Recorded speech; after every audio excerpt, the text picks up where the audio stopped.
kembali bersama kita meskipun kita belum pernah ketemu. Saya pastikan kita akan kembali lagi.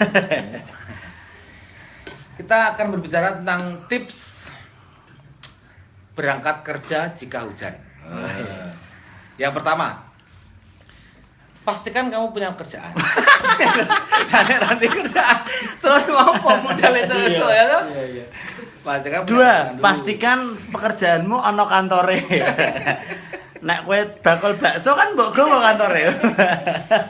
bisa dengar rumah. Iya. Tips yang ketiga.